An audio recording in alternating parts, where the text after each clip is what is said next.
আয়তনে বাংলাদেশের ১০ ভাগের ১ ভাগ, জনসংখ্যা মাত্র কয়েক লাখ। কিন্তু বিশ্ব রাজনীতিতে এই ছোট্ট দেশটি ছাড়া অনেক কিছুই অসম্পূর্ণ থেকে যায়। একদিকে আমেরিকা, অন্যদিকে ইরান, আবার একই টেবিলে ইসরায়েল ও হামাস।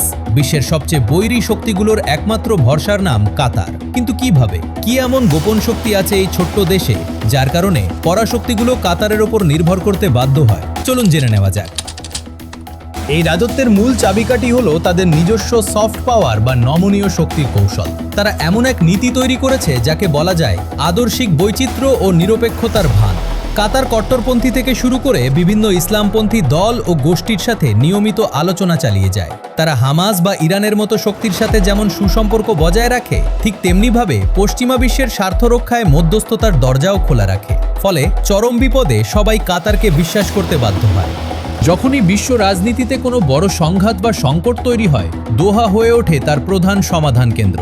শান্তি আলোচনা, বন্দি বিনিময় বা যুদ্ধবিরতির মতো জটিল কাজগুলোর জন্য কাতার সবসময় সবচেয়ে নিরাপদ স্থান। পর্দার আড়ালে দোহাতেই বসে একে অপরের চিরশত্রুদের গোপন বৈঠক। তবে এই কূটনীতির পেছনে কাজ করছে তাদের বিশাল টাকার পাহাড়। কাতার বিশ্বের অন্যতম শীর্ষ প্রাকৃতিক গ্যাস রপ্তানিকারক দেশ।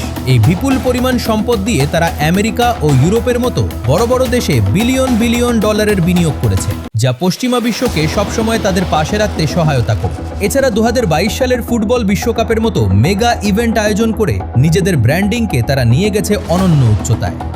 কাতারে রয়েছে যুক্তরাষ্ট্রের সবচেয়ে বড় সামরিক ঘাঁটি আল উদেইদ, যেখানে ওয়াশিংটনের প্রায় 10,000-এরও বেশি সেনা ও অত্যাধুনিক যুদ্ধবিমান মোতায়েন রয়েছে। ফলে মধ্যপ্রাচ্যে নিজের কৌশলগত অবস্থান ধরে রাখতে কাতারকে সামরিক সুরক্ষা দিতে এক প্রকার বাধ্য যুক্তরাষ্ট্র। আমেরিকার এই শক্তিশালী ঢালকে পুঁজি করেই কাতার বিশ্ব রাজনীতিতে এক প্রভাবশালী মধ্যস্থতাকারী হিসেবে আবির্ভূত হয়েছে।